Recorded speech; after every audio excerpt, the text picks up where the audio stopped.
Sipas përshkrimit dhe formës së përshkrimit që ka vijnë këto dy ajetet Kur'ani Kerimi që e kanë kuptimin për ndryshimin e njeriu dhe përmirësimin e tij,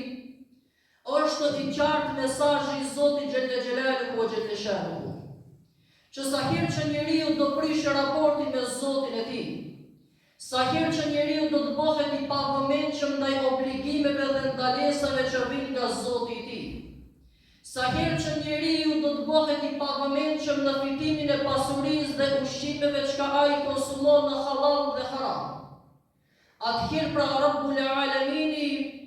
do bie shenja për këtë njeri në mënyrë që ky ta kuptojë se Zoti kësaj toke mbetën ai i cili e ka krijuar këtë tokë. Dhe që sado pushtet të kesh ti, sado pasuri të kesh ti, sado i ngritur të jesh ti intelektualisht, ato gjëra nuk të bëjnë dobi në moment kur ti i hap front atij i cili e ka krijuar këtë gjithësi. Pra, historia dëshmon dhe njeriu i cili është pak i mençur ka sa të doj shembuj për të kuptuar se brenda komplet historisë njerëzore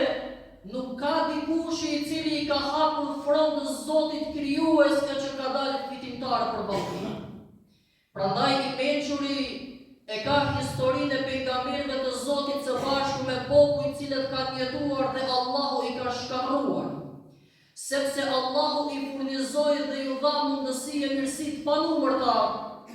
ato e tepruan në gjunahe dhe zullumin që ka bënin dhe i hapën në front drejt për së drejtja e tij i cili e ka krijuar dhe e mbak të qiellin dhe këtë tokë.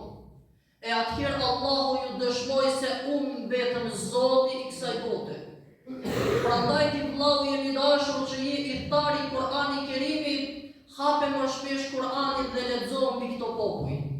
Lexo mbi popullin Ad, lexo mbi popullin Thamud, që ishin popull shumë të fuqishëm me të arriturat e asaj kohe, por që mundësinë dhe fuqinë që i madhi Allahu a dha në jetën e kësaj bote, ata menduan se tani janë të vetë mjaftuar e thanë që ku është ai Zoti që ka ju po na thirrni, o Salih alayhis salam. Ti po thua për një Zot ku është ai sepse ne nuk e shohim atë. E nuk na duket ai në jetën tonë nga se ne kemi të gjithë gjërat të cilat na duken në jetën e kësaj bote. E Allahu ju tregoi se çka do që keni ju, ato pra nuk ju shpëtojnë në moment kur ju pra filloni të talleni dhe të luani me atë i cili ka krijuar këtë jetë.